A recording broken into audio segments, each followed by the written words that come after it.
Labas, Justina, smagu tave matyti jau mūsų antrame epizode. Labas, man irgi labai smagu, tai apie ką šiandien kalbėsimės. Tai šiandien yra tema pasikalbėti toliau apie naujienlaiškių rinkodarą. Ir praeitą dieną gavau pas save socialiniuose tinkluose komentarą būtent apie naujienlaiškių rinkodarą ir mažus verslus. Tai pagalvojau, kad šiandien tiesiog galim pratesti kalbą apie tai. Tai tiesiog būtent ar mažiems verslams iš karto jau reikalinga ta naujienlaiškių rinkodara. Tai iš tikrųjų gal pradėkime nuo to tokio paprasto klausimo. Tai kaip tu manai, kokie yra pirmieji žingsniai verslui, kai jie jau nori pradėti naujienlaiškių rinkodarą ir iki šiol dar nėra nieko to darę? Tai kaip manai, kas būtent pirmas žingsnis turėtų būti? Aš manau, kad pirmas žingsnis, pirmi du tokie žingsniai, ką turėtų pasidaryti verslas pradėjęs e-commerce verslą ar ne, susikūrė savo website, tai susidėkti būtinasis automatizacijas. Gal ir nieko su jom kol kas nedaryti, bet tiesiog susidėti, turėti, nes vis tiek turim srautą ar ne, ir stebėti jas. Ir kitas yra rinkti prenumeratorius. Taip pat nerašyti galbūt laiškų iš pat pradžių, bet tiesiog turėti, kur tie prenumeratoriai galėtų jau palikti savo elektroninį paštą.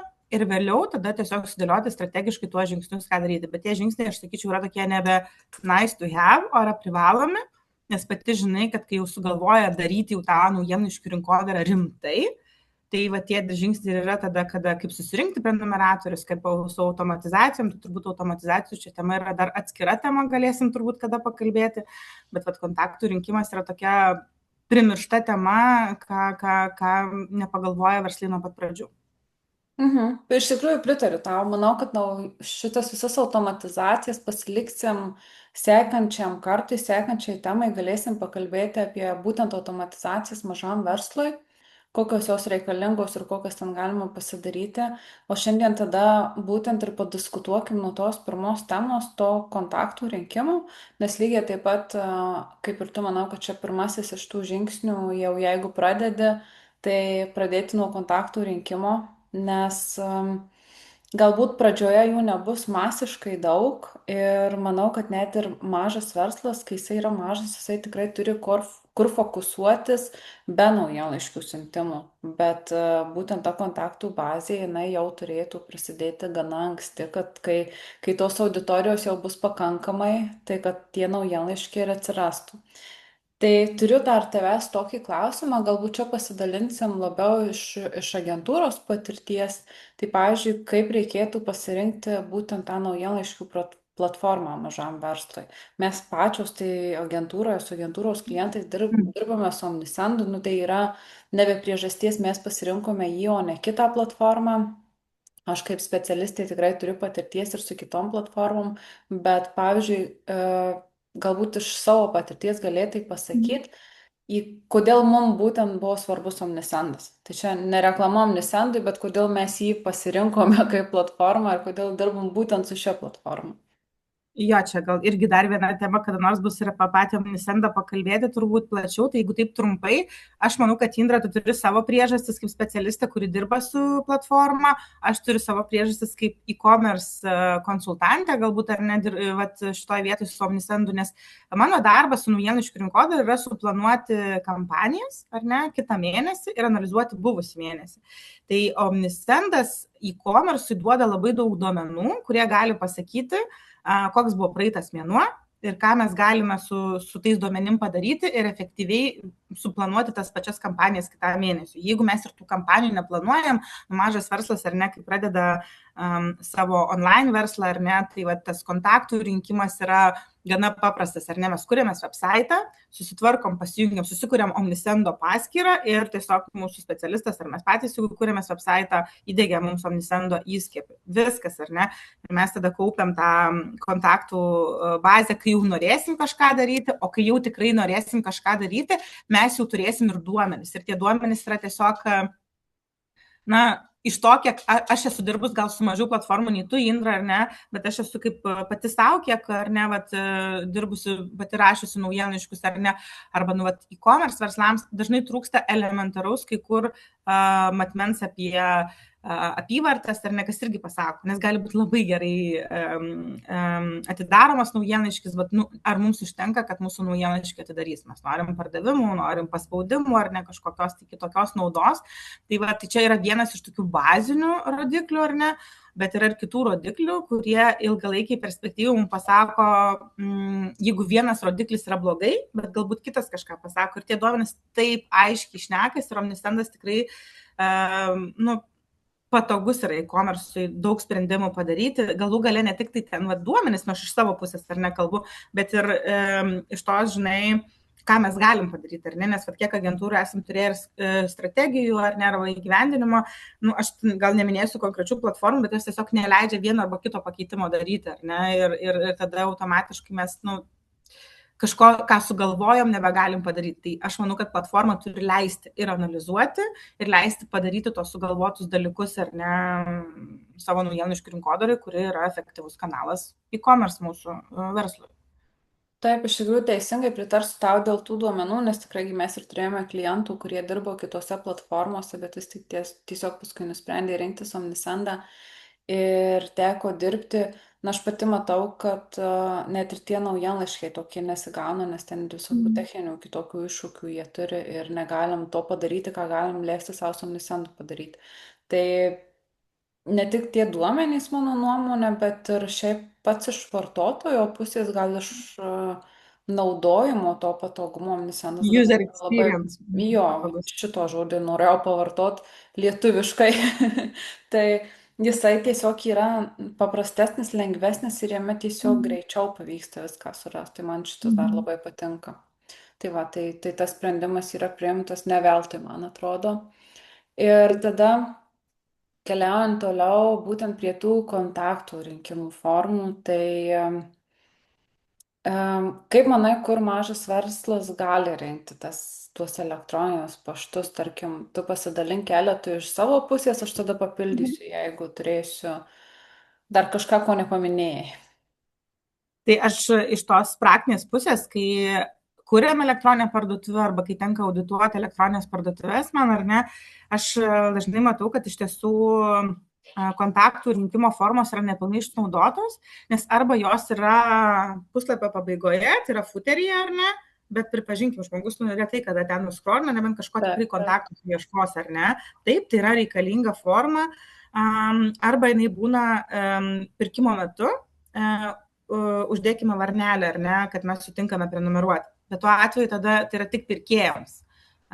O jeigu aš esu tiesiog dar lankytojas, dar tik tai svarstu apie brandą, tai automatiškai netinka. Ne? Tai reiškia, kiekvienas tas varnelės uždėjimas, e-mailo suteikimas, jisai turi vietą ir tikslą. Tai ten yra pirkėjams paskatinti prenumeruoti, yra naujiems lankytojams ir labai dažnai, atsakau, tarsi yra suintegruota, bet nepagalvoti apie tą pačią pop-up formą, ar ne, apie landing page konkrečiai rinkti, ar ne, prenumeratorius ir turėti tiesiog tokią formą, kur galima vesti reklamos rautą, ar ne, tai aš sakyčiau, kad reikėtų pagalvoti bent jau apie 3 website, tai yra pop-upas, footeryje esantis ir pirkimo metu. Ir galvoju, ar kažką praleidau, gal tu papildysi, gal kažką. Tai jeigu žiūrint grinai iš website pusės, tai manau paminėjai visas tas svarbiausias.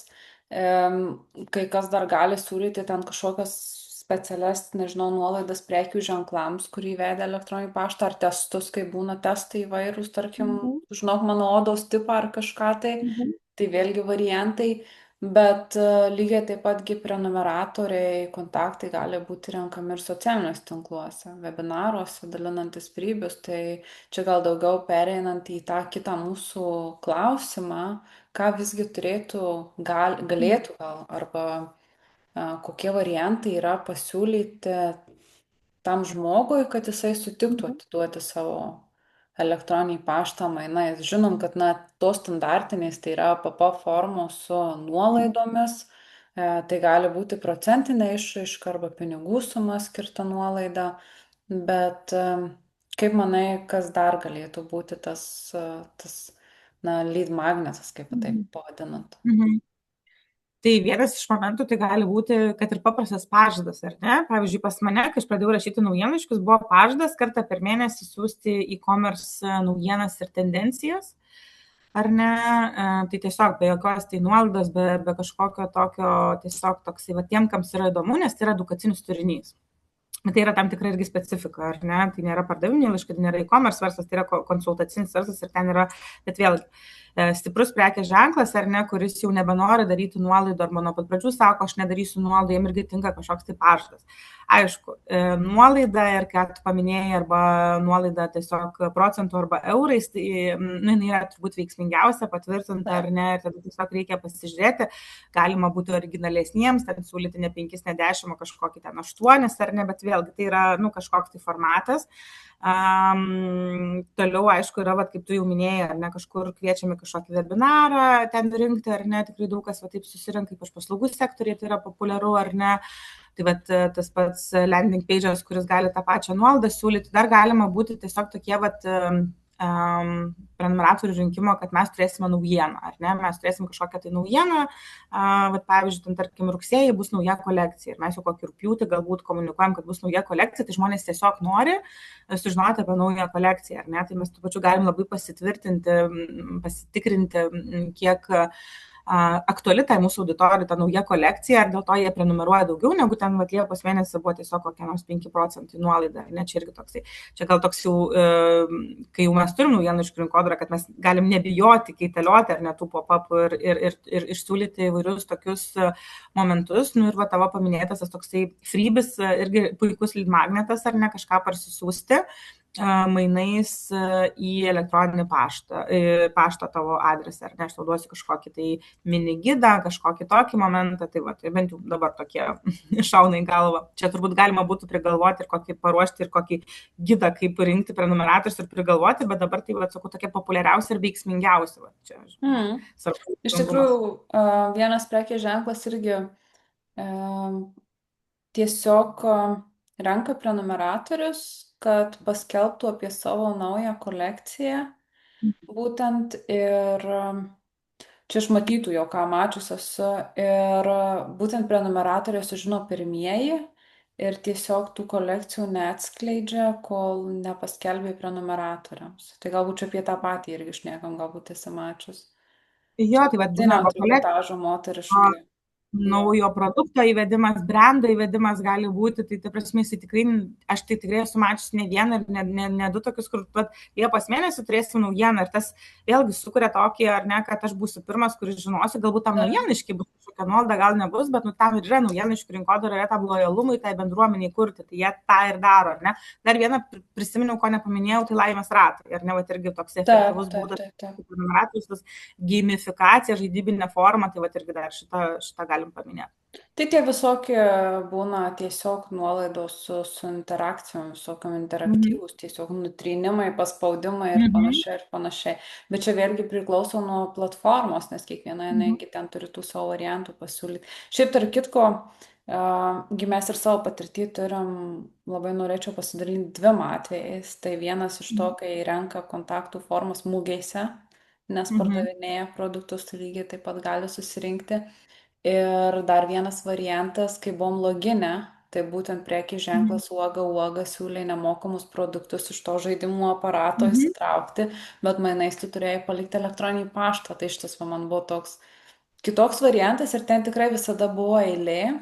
Aš manau, kad į prenumeratorių nemažai susirinko, tik klausimas, žinai, paskui jau ten kiti dalykai, kaip jam atsipirko ir visa kita. Tai galbūt kažkada galėsim pagalvoti ir apie tokį variantą. Čia, žinai, jo yra tas variantas, tavo 2 išvardinti yra tokia visiškai, kai mes jau išeinam iš platformos ir galim pagalvoti, ar ne, galbūt kažkokią gamifikaciją pasidaryti ne kiekvienam verslui, nes tai finansiška investicija yra, ar ne, bet, pavyzdžiui, mes kaip verslas dalyvauja mugėse, parodose, ar ne, arba kiti net esu mačiusi tiesiog ant vizitinės, žinai, yra užsidėjo QR kodą ir jisai veda į puslapį apie mus, tai automatiškai ten jau yra forma, ar ne, tai ir į puslapį, ir kontaktas toksai, ar ne, toks daugiafunkcinis momentas. Mūsų klientė, kur tai tiesiog prašė, mes jai padarėm QR kodą, įdėjosi irgi spausdinosi ant skrajučių, ar ne, ir susirinko prenumeratorius, tai tų būdų jo tikrai yra ir, svarbiausia juos atsirinkti pagal mūsų prekės ženklą. Taip, Na. prisitaikyti tas, kas Mhm. tinka. Tai labai daug kalbam apie tą kontaktų rinkimą ir kaip juos rinkti. Tai čia tikrai labai priklauso individualiai kiekvienam tam verslui. Mhm. Bet yra dar vienas labai svarbus klausimas, kaip teisėtai rinkti kontaktus. Tai galbūt galėtai pasidalinti iš savo patirties, galbūt kokių pavyzdžių esi mačius, kas nėra gerai ir kaip vis tik tai reikėtų daryti gerai.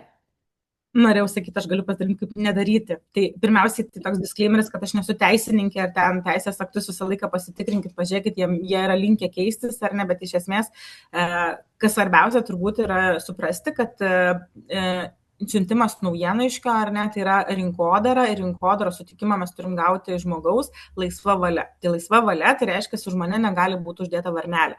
Tai ką mes, pavyzdžiui, kalbėjom ar ne, kad ten nešopė aš perku ir ten pirkėjas būna, tarkim, automatiškai traktuojamas arba parašyta, pirkdami jūs sutinkate.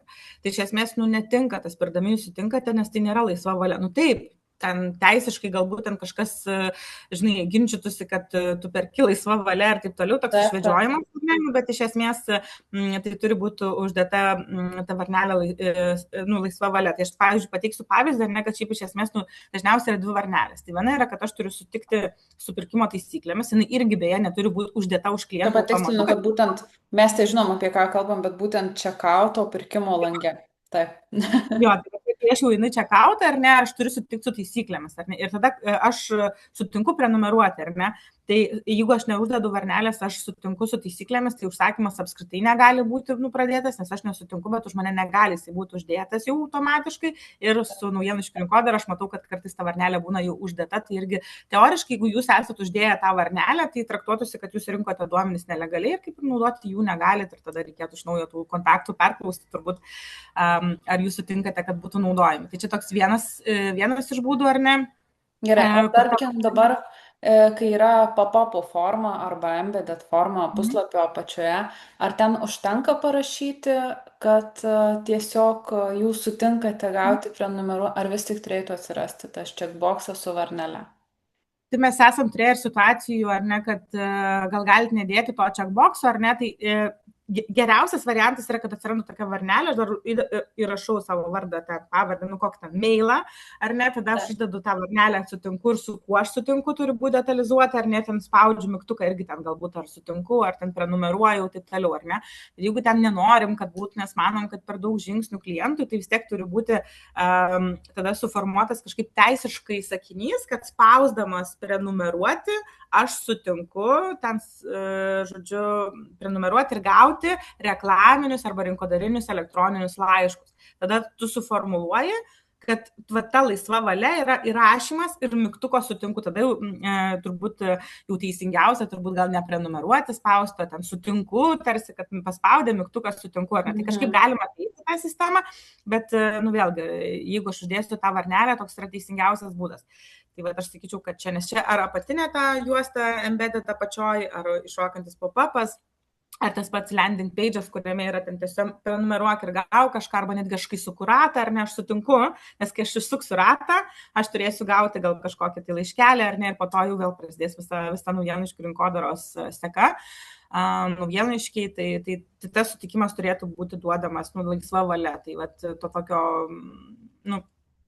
nepatingėkim padaryti teisiškai, nebijokit, tikrai, kas nori prenumeruoti, jau nepatingės uždėti to varnelės.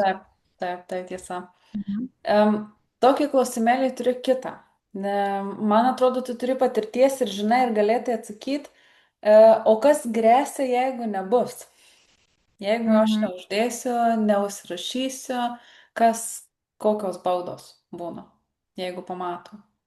Baudų, tai žinok, aš nepasakysiu, nes ten labai, man atrodo, apskritai laviruoja nuo niuansų, ar ten gausi įspėjimą, kokio lygio. Šiaip grėsti, tai gali 10% metinės apyvartos, tai dabar visi pasiskaičiuokim, kokia yra mūsų metinė apyvarta, ar ne, ir gali grėsti. Kokia praktika teismų Lietuvoje yra kažkas ten gavęs tik įspėjimą ar mažesnė, tai žinok, tikrai nepasakysiu, bet, ta prasme, niekad nežinom, ar nebus ta maksimali, ar ne, nes vėlgi, ar ne, galbūt, pavyzdžiui, mes išsiuntėm laišką pirkėjui, kuris nesutiko prenumeruoti, jis sako, aš neatsimenu, nes, nu, pavyzdžiui, už jį uždėta buvo varnelė, ar neįsikreipęs į institucijas, turi gerus teisininkus, dar koks nors ten jo draugas, ar ne, nu, ir užsisuka tas, nu, kam to reikia. Kitas dalykas, nepamirškim, kai kurie perka kontaktų bazės. Arba, pavyzdžiui, nusipirkau verslą ir verslė jau buvo ar ne, kontaktai. Ir aš tada, kai klausiu, sakau, o jūs žinot, ar jie buvo teisėtai surinkti, aš nežinau. Tai jeigu nežinot, tai geriau nenaudokit, nes vat, paskui aš nežinau, bet aš turiu, arba ten buvo kažkoks kitas verslas, nu tai tiesiog pagalvokim, kokia nauda, ar ne. Jeigu aš nusipirkau, neaišku, kažkokią kontaktų bazę, arba kažkada buvo kirpykla, o dabar nežinau, moterų kirpykla, dabar šunų kirpykla. Nu, kirpykla, bet keičiasi turbūt klientas, ar ne. Ir dabar man pradėsiu siūsti ar ne kažkokius naujienaiškius apie šuniukų kirpimą, aš gal katiną auginu arba iš vis neturiu gyvūnų, tai automatiškai tos naudos nebus ir dar tikrai toks pasipiktinimas bus. Tai naudos nebus ne tik dėl teisinių dalykų, naudos nebus apskritai dėl to, kad nu, žmonės masiškai atsiprenumeruos ir čia toks, sakau, toks žiūri toks senas būdas, kaip sakau, viskas, kas yra dirbtinai sukurta, pirkti followerį ir visi tie dalykai, nu, jie neveikia, jie kažkokiam pasipuikavimui kažkam, bet jeigu mes norim rezultatų, tai jie... Na, aš buvau pasilikus šitą klausimą pabaigai, bet užbėgai už akių, tai nežinau, tikriausiai perskaitai mano mintis, nes norėjau paklausti. Jau prie jo, kadangi apie kontaktus ir nelegalius dalykus galvoju organiškai prie jo prieisiu. Norėjau paklausti, kodėl nereikėtų pirkti kontaktų sąrašų. Tai kaip ir atsakei, tai viskas, klausimo nebeklausiu. Tai kadangi mes praktiškai pasiekėm mūsų 20 minučių limitą, tai tada paskutiniai pabaigai klausimą. Kaip manai, kas yra svarbiau? Kuo didesnis kontaktų skaičius ar aktyvi auditorija? Aišku, aktyvi auditorija. Tai čia kaip ir aiškus atsakymas. Kaip ir aiškus jo atsakymas, bet žinai, mums yra aišku, ar ne? O žmonės, kurie pradeda lygiai taip pat, ar ne, galvoja, kad jeigu mano versle bus nupirktų followerių, tai iš manęs pirks, jeigu bus daugiau, kam aš išsiųsiu tuos laiškus, ar ne, tai daugiau nupirks. Nesvarbu, ar jūs ten nusipirko tos prenumeratorius, ar jūs iš tikrųjų juos užsiauginot kažkokių freebių pagalba, jie turi būti kokybiški, ar ne?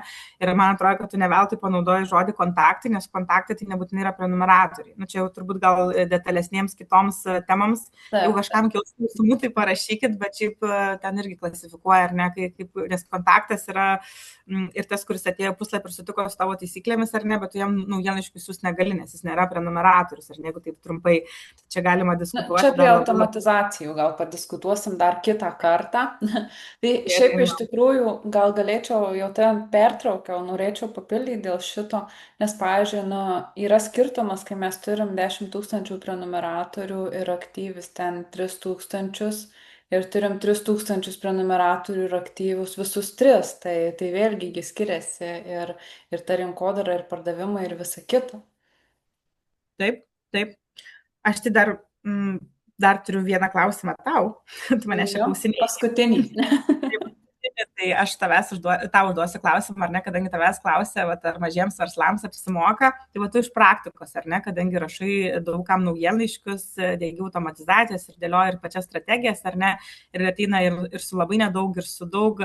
Kaip tu pati atsakytum tą klausimą, man verta, neverta, nes aš toks mažas, tai man neapsimoka, ar ne, kada, nežinau, gal palyginsi mažus verslus, bet tai verta ar neverta? Tai vienareikšmiškai yra verta, net neverta, būtina, nes iš tikrųjų maži verslai neįvertina, kad jie gali būtent įsidėkti automatizacijas vieną kartą ar jas pasilikti ir tiesiog užtikrinti srautą į elektroninę parduotuvę ir jiems tiesiog toks vienkartinė investicija.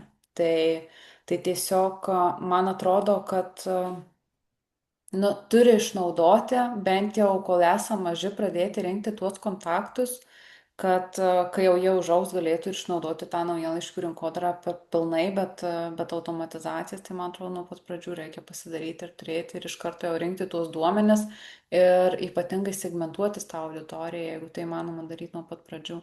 Nes man atrodo, mes turim atsakymą iš savo pavyzdžių, iš savo klientų, kai vieną kartą, būtent irgi vienas klientas mums aptarimo metu pasakė, dar iki šiol dabar prisimenu, sako, Aš žinojau, kad reikia, bet nežinojau, kad taip gerai veikia. Tai, tai man atrodo, tiesiog įrodo ir patys tie klientų atsiliepimai, kaip jie vertina ir kad jiem patiems buvo naudinga, nes jie pamato tą naudą ir kad tai tikrai generuoja tos pardavimus. Tiesiog, na, turi suprasti, kaip tai teisingai pasidaryti ir susikurti visą sistemą, o ne tik kažkokį pavienę vieną dalį. Tai tiesiog. Jo. Tai va aš pabaigai palinkėsiu, kad nelaukit, susidėkit automatizacijas, kyla klausimų, klauskit specialistų ar ne, tai kokios ar ne, ką daryti. Kaupkit tuos paštus, surinkę tam tikrą kiekį, pradėkit rašyti, nes kad ir nedaug, ar ne, manau, tu patvirtinsi, gali turėti prenumeratorių, bet jie tikrai jau generuoja pajamas ir nors tikrai yra toks gajus mitas, kad reikia turėti kažkokį konkretų kiekį ir didelį kiekį prenumeratorių ir su mažesniu galim turėti pardavimų. Aišku, pardavimų tas, kiek mes turim ir koks yra lūkestis, kartais turi sutapti, ne tiek, kiek mes įsivaizduojame, tiek, kiek yra realu, bet tikrai realūs skaičiai, ir Indra turbūt patvirtinsi, kad dažniausiai mūsų klientus irgi lūkesčius pranoksta, ar ne, kad jie, čia nedaug, čia gal nepabandom, bet pabando ir kiekvieną mėnesį nuosekliai dirbant, tas skaičius didėja. Tai bet jeigu jūs jų nerinksit ir pradėsit, kada jau sugalvosit, kad aš jų didelis jau verslas, aš jų gal norėčiau, čia jau reikėtų tai turėti, kažkur girdėjau, tai kol užtruksim susirinkti tos kokybiškus kontaktus, kaip tu klausai, ar ne, tai kokybiškus kontaktus, kurie bus aktyvus ir kurie tas aktyvumas konvertuosis jums į pajamas. Tai pradėkit šiandien. Labai gerai. Reikėjo vakar pradėti iš viso. Būtų gerai. Tai viskas. Ačiū tau už pokalbį. Šis iki šiek tiek ilgiau nei 20 minučių, bet tikiuosi, kad pokalbis neprailgo. Tai primenu gal svarbiausius tokius dalykus, tai kam įdomu naujienlaiškių rinkodara ir kaip didinti tuos pardavimus per naujienlaiškių rinkodarą, tai susitinkam rugpjūčio 20 dieną mūsų webinare. Tai nuorodą tikrai galima rasti ir pas mane, ir pas Justiną profiliuose, socialiniuose tinkluose. Tai pabaigoje pridėsiu nuotraukėlę, kokie tie socialiniai tinklai. Ir nežinau, gal dar turi kažkuo papildyti. Lyg ir nieko nepamiršau pasakyti. Paspauskit follow šitą kanalą, pasiekit mūsų Indrą, nes mes keliam įdomų turinį ir stengiamės edukuoti ir atiduoti informacijos. Jeigu yra klausimų, tai užsiregistruokit į pažintinę sesiją ir pasikalbėsim, kaip jums įgalinti tą naujienlaiškių rinkodarą. O jeigu šiaip norit pabendrauti, irgi parašykit klausimą, mums labai įdomu išgirsti, nes iš tų klausimų ir susiformuoja tos temos, ar ne, tie visi tokie dalykai ir patiems įdomu klausyti. Taip, tai kitą kartą kalbamės apie automatizacijas mažam verslui, o dar kitą kartą galbūt jau turėsim klausimų iš auditorijos, tai galbūt aptarsim jūsų klausimą. Tai viskas, ačiū tau labai ir iki kito karto. Ačiū, iki.